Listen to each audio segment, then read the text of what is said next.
सूबे की सियासत में एनकाउंटर्स को लेकर आमतौर पर शुरुआत से ही सवाल उठते रहे हैं, चाहे वो श्री प्रकाश शुक्ला का एनकाउंटर रहा हो जिस समय कल्याण सिंह मुख्यमंत्री हुआ करते थे, या फिर ये कहा जाए कि मायावती की सरकार में ददुआ और ठोकिया का एनकाउंटर हुआ। लेकिन आज हम बात करेंगे कि क्या एनकाउंटर्स के जरिए सूबे की सत्ता को संजीवनी मिलती है, क्योंकि जिस तरीके से विकास दुबे का एनकाउंटर हुआ उसके बाद कहा गया कि सीएम योगी आदित्यनाथ को और भारतीय जनता पार्टी को इसका नुकसान उठाना पड़ेगा, लेकिन ऐसा कुछ नहीं हुआ।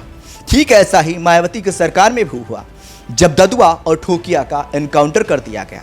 इसके बाद मायावती की सियासत चमकी और परिणाम इसका यह हुआ कि मध्य प्रदेश में जब विधानसभा चुनाव हुए तो बहुजन समाज पार्टी को 7 सीटें जीतने में कामयाबी मिली। तो क्या यह मान लिया जाए कि एनकाउंटर्स सूबे की सत्ता का संजीवनी साबित होता है? आज हम बात करेंगे इसी खास रिपोर्ट में। क्या यूपी में एनकाउंटर है सत्ता की संजीवनी? ददुआ ठोकिया से अतीक अहमद के बेटे तक की कहानी।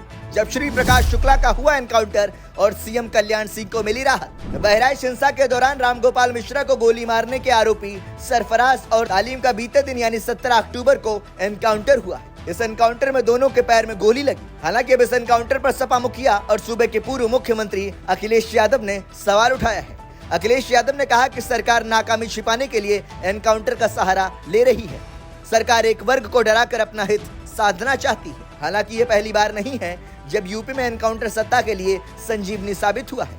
पहले भी कई ऐसे मौके सामने आए हैं जब एनकाउंटर से सत्तारूढ़ पार्टियों को सीधा फायदा हुआ है। तो आइए कुछ ऐसे ही एनकाउंटर पर एक नजर डालते हैं। पहला, श्री प्रकाश शुक्ला का एनकाउंटर और सीएम को राहत। उत्तर प्रदेश में पहला एनकाउंटर श्री प्रकाश शुक्ला का हुआ था।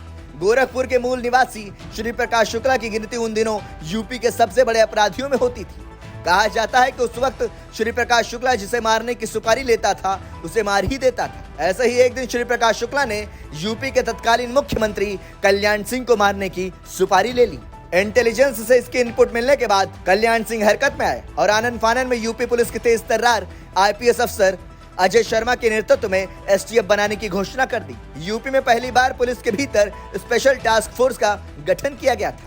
एसटीएफ को उस वक्त सभी आधुनिक हथियार मुहैया कराए गए थे। श्री प्रकाश शुक्ला को जब इस बात की भनक लगी तो वो काफी सतर्क रहने लगा। हालांकि पुलिस और श्री प्रकाश शुक्ला की छुपन छुपाई ज्यादा दिनों तक नहीं चल पाई और 28 सितंबर 1998 को श्री प्रकाश शुक्ला का सामना एसटीएफ के अधिकारियों से हो ही गया। गाजियाबाद के पास दोनों के बीच मुठभेड़ शुरू हुई और आखिर में श्री प्रकाश शुक्ला मारा गया। श्री प्रकाश शुक्ला के मारे जाने से मुख्यमंत्री कल्याण सिंह ने राहत की सांस ली थी। ददुआ और ठोकिया को मार मायावती ने जमाई धाक।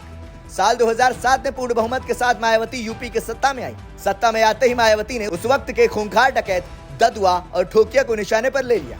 ददुआ और ठोकिया को निशाने पर लेने की 2 वजह थी। कहा जाता था कि ददुआ और ठोकिया आंतरिक तौर पर मुलायम सिंह की पार्टी के लिए काम करते थे। दूसरी वजह मायावती की क्राइम को लेकर जीरो टॉलरेंस पॉलिसी थी। मायावती ने ददुआ और ठोकिया के खिलाफ सारे घोड़े एक साथ खोल दिए। मुख्यमंत्री से आदेश मिलने के बाद एसटीएफ ने ददुआ और ठोकिया को खोजना शुरू कर दिया। ददुआ और ठोकिया का ठिकाना यूपी और एमपी के चंबल में था।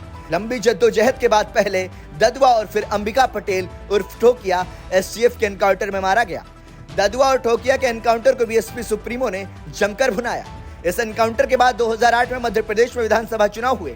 मायावती की पार्टी ने चंबल में से मुद्दा बनाया और बीएसपी को एमपी के 7 सीटों पर जीत मिली। वहीं साल 2003 में पार्टी को सिर्फ 2 सीटों पर जीत मिली थी। इसके अलावा साल 2009 के लोकसभा चुनाव में भी बीएसपी बुंदेलखंड की 1 सीट जीतने में कामयाब रही। विकास दुबे के एनकाउंटर से बीजेपी को हुआ फायदा।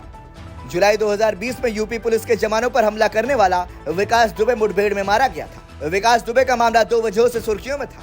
एक तो विकास सियासी तौर पर सक्रिय था और कानपुर के इलाके में उसका सिक्का चलता था। दूसरा, विकास दुबे ने अपने घर पर आए पुलिस कर्मियों की हत्या कर दी थी। विकास दुबे के एनकाउंटर ने यूपी की सियासी सरगर्मी बढ़ा दी थी। इस एनकाउंटर के 2 साल बाद यूपी में विधानसभा चुनाव हुए।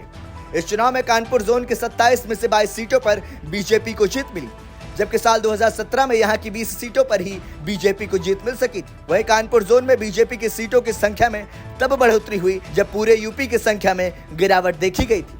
अतीक अहमद के बेटे असद का एनकाउंटर। फरवरी 2023 में यूपी के प्रयागराज में बीजेपी नेता उमेश पाल की हत्या हो जाती है। इस हत्या में नाम आता है अतीक अहमद और उसके बेटे असद का। घटना के बाद असद फरार हो जाता है। सियासी बवाल मचने के बाद पुलिस हरकत में आती है और असद को खोजने निकल जाती है। तभी झांसी के पास अप्रैल 2023 में पुलिस को असद के लोकेशन के बारे में पता चलता है। पुलिस जब असद को पकड़ने जाती है तो मुठभेड़ शुरू हो जाती है। इस पुलिस के मुठभेड़ में असद मारा जाता है। असद के मुठभेड़ के कुछ दिन बाद ही अतीक और उसके भाई की भी हत्या हो जाती है। आपको बता दें कि यूपी के फूलपुर में अतीक का सियासी दबदबा रहा है। फूलपुर से अतीक अहमद सांसद भी रह चुका था। हालांकि साल 2024 के चुनाव में प्रयागराज और उसके आसपास की कौशाम्बी और प्रतापगढ़ में बीजेपी बुरी तरह हार जाती है, लेकिन फूलपुर में पार्टी को जीत मिलती है। ऐसी ही तमाम दिलचस्प और सियासी खबरों के लिए देखते रहिए संदेशवाहक। वीडियो जर्नलिस्ट शुभम त्रिपाठी के साथ मैं अमित विक्रम।